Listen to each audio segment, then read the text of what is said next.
Bonjour, nous sommes avec le professeur Peter von Theobald, praticien hospitalier, président du CME, chef de service d'urologie, le Centre d'études périnatales de l'océan Indien, la C3, et président du réseau de périnatalité de la Réunion pour vous parler aujourd'hui de l'endométriose. Bonjour professeur von Theobald. Bonjour. L'endométriose, qu'est-ce que c'est? Et pourriez-vous nous expliquer comment se déroulent les cycles chez une femme sans endométriose et chez une femme ayant contacté l'endométriose? Alors l'endométriose c'est un petit peu compliqué, mais finalement on peut arriver à l'expliquer avec des mots simples. Dans l'utérus, à l'intérieur de l'utérus, qui est une espèce de sac musculaire, il y a une peau, une muqueuse qu'on appelle l'endomètre.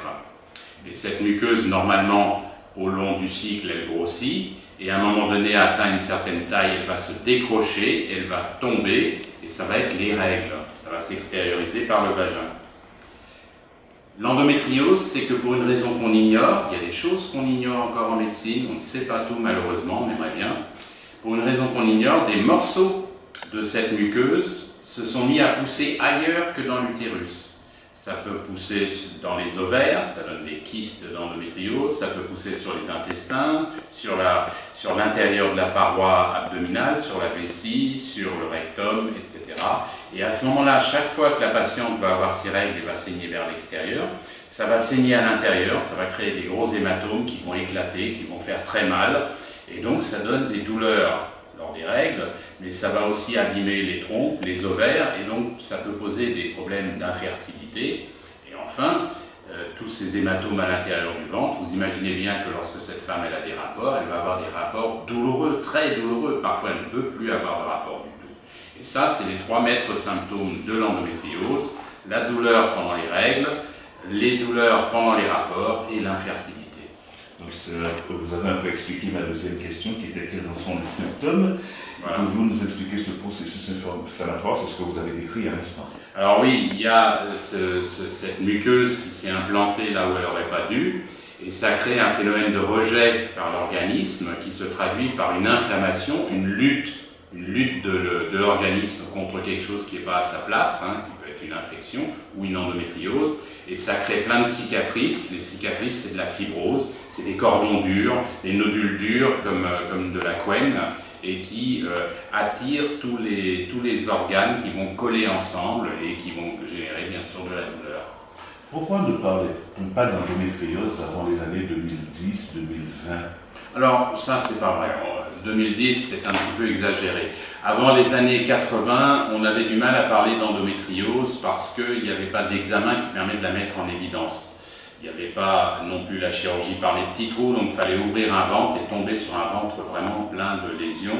Et il y avait peu de moyens de savoir a priori ce qu'il y avait à l'intérieur. Mais depuis qu'on a l'échographie, c'est pas si vieux, ça date des années 80-90, l'échographie performante.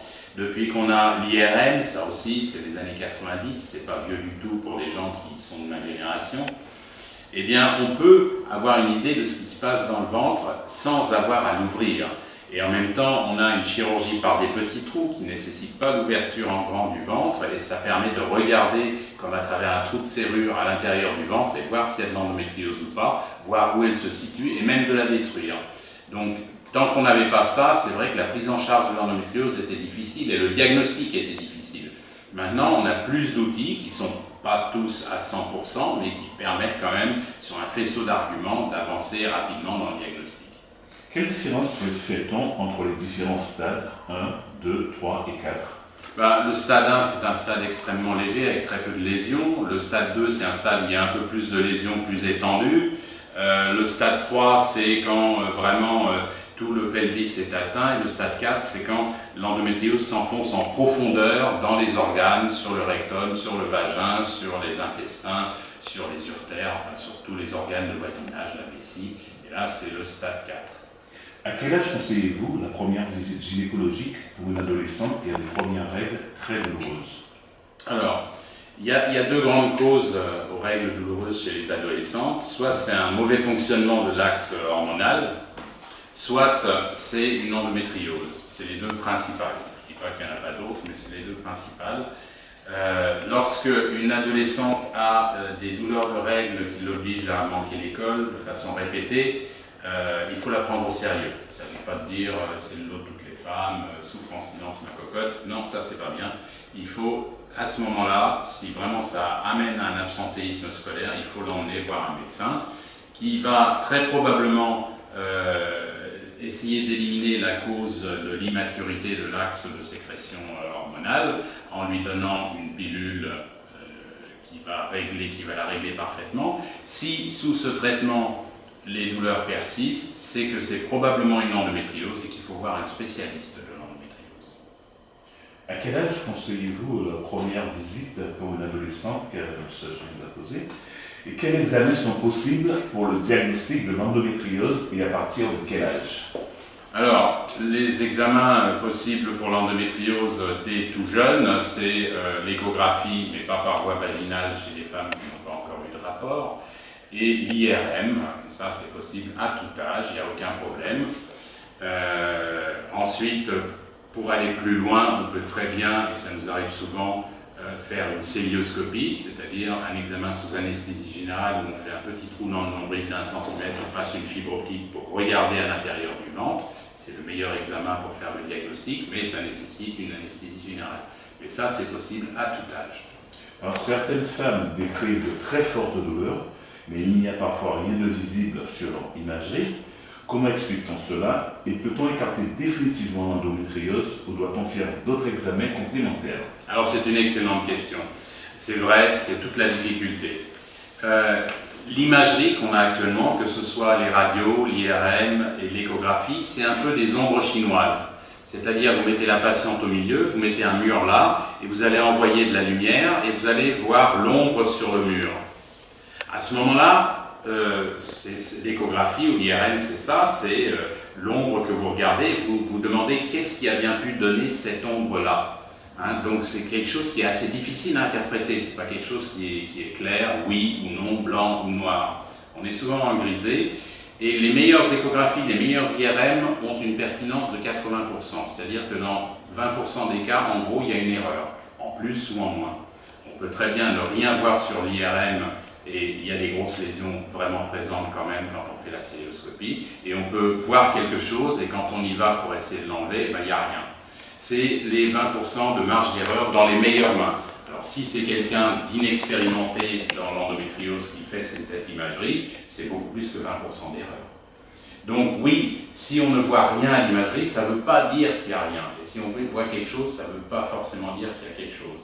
Et parfois, il faut aller plus loin et vérifier cette imagerie par l'examen clinique, mais aussi par une célioscopie à faire sous anesthésie générale.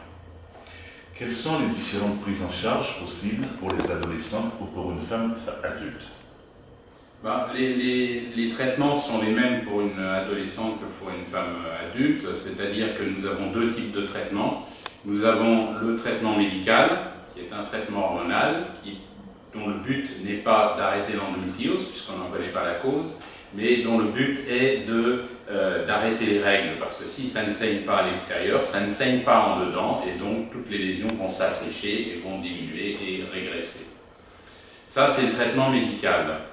Ensuite, si ce traitement médical est inefficace ou mal supporté, eh bien, nous avons le traitement chirurgical. Le traitement chirurgical, lui, c'est de rentrer dans le ventre, souvent par célioscopie, par les petits trous, et d'enlever toutes les lésions, de détruire toutes les lésions visibles. Si on détruit toutes les lésions visibles dans une endométriose, quel que soit son stade, on a 85% de chances de guérison définitive. La chirurgie est le seul traitement qui permet de guérir, d'avoir une chance, pas à 100%. Hein, il y en a qui verront le verre à moitié vide et d'autres le verre à moitié plein. On peut dire 85% de chances de guérison définitive et 15% de risque de récurrence. Mais c'est le seul traitement. Mais bien sûr, ce traitement peut être dangereux parce que cette endométriose est sur les intestins, sur la vessie. Parfois, il faut enlever un morceau de vessie, un morceau d'intestin pour l'enlever. Et ça peut entraîner des complications ou des convalescences douloureuses et longues. Mais c'est les deux traitements que nous avons pour l'endométriose elle-même.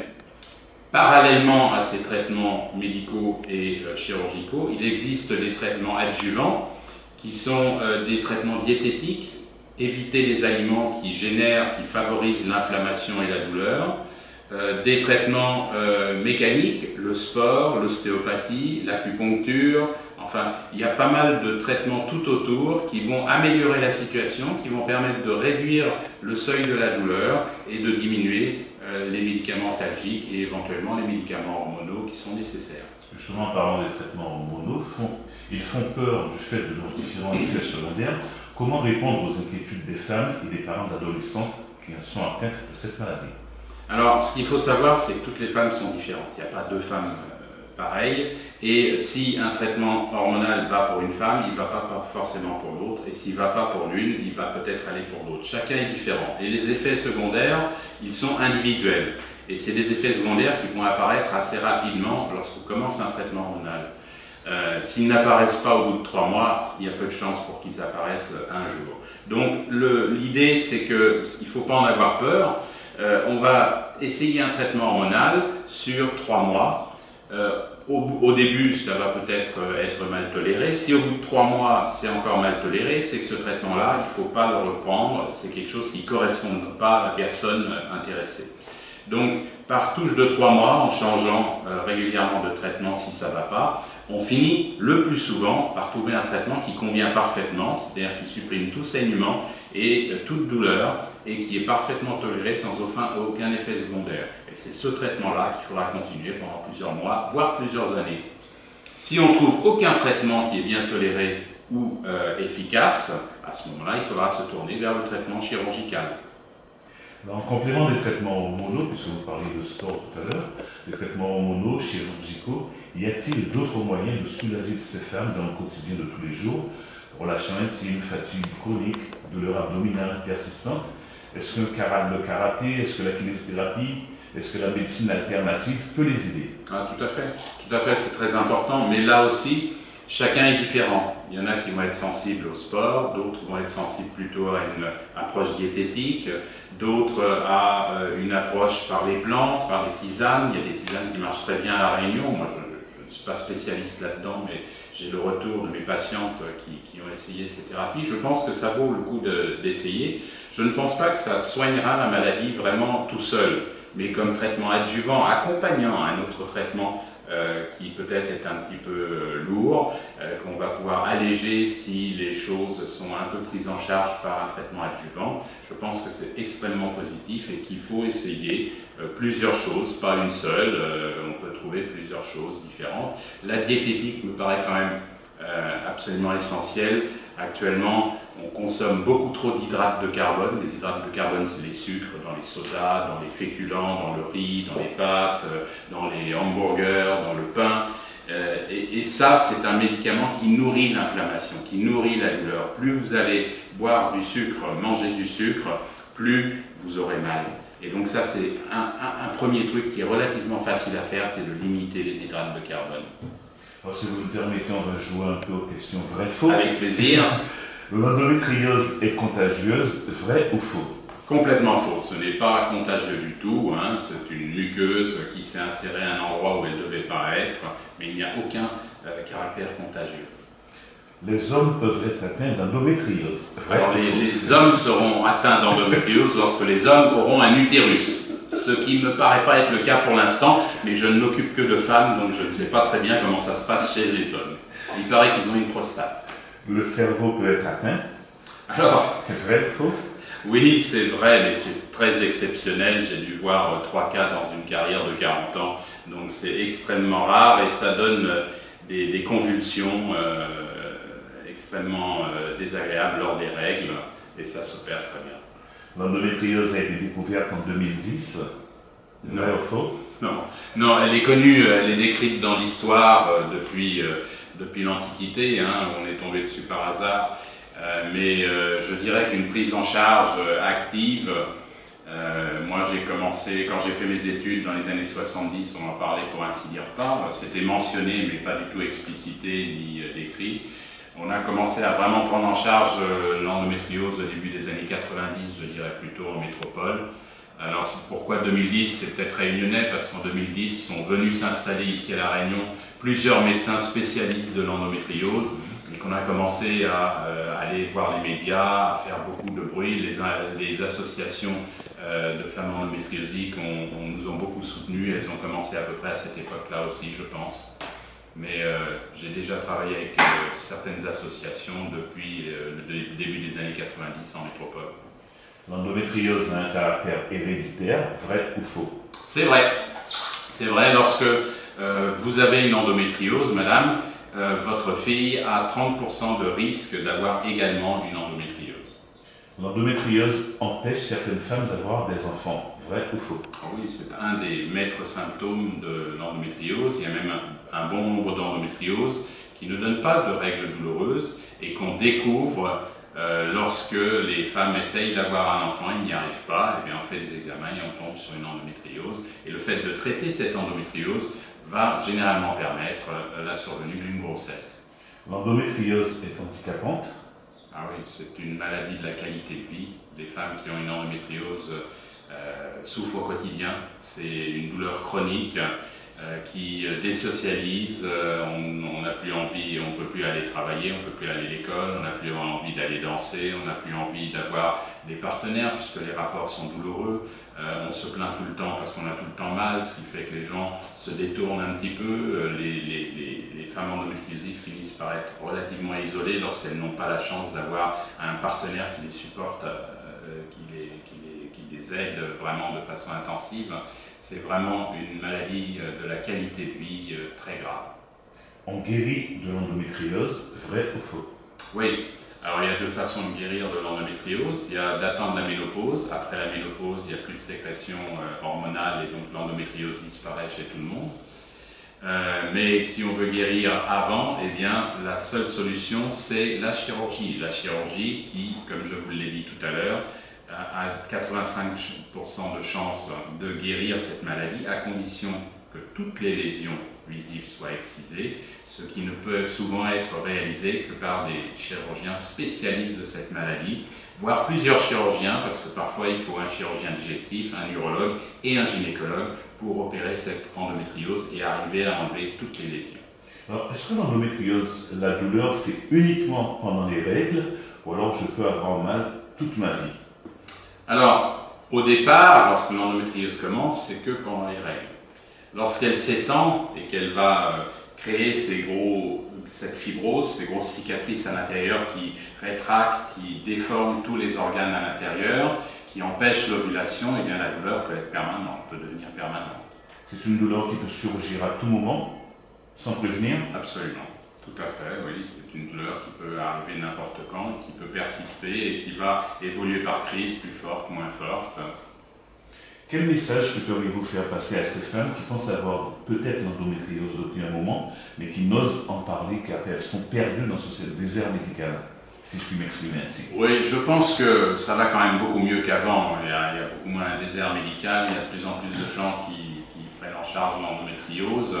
On forme également beaucoup de gens à l'endométriose. Il y a une grande campagne nationale qui est maintenant en cours avec Olivier Véran sur l'endométriose. Il y a des centres de référence qui sont créés partout. À La Réunion, on a la chance, il existe déjà. Je pense qu'il faut consulter, bien sûr, il faut prendre ces douleurs de règles au sérieux. Ce n'est pas une fatalité pour une femme de souffrir. Ce n'était pas une fatalité pour les femmes de souffrir lors de l'accouchement. On a maintenant des traitements, notamment la péridurale, quand elles ne souffrent plus à ce moment-là. Eh bien, c'est pareil pour l'endométriose. Il faut la prendre en charge. Il faut essayer de faire ce qu'on peut. On n'a pas encore toutes les solutions, mais les progrès avancent très vite dans le domaine des traitements de l'endométriose. Et je pense que d'ici une dizaine d'années, c'est une pathologie que nous aurons vaincue. Merci, professeur Don Théobald, de nous avoir reçus. Je rappelle que vous êtes praticien hospitalier, président d'OCME, chef de service d'urologie, centre d'études périnatales de l'océan Indien et président du réseau de périnatalité de La Réunion.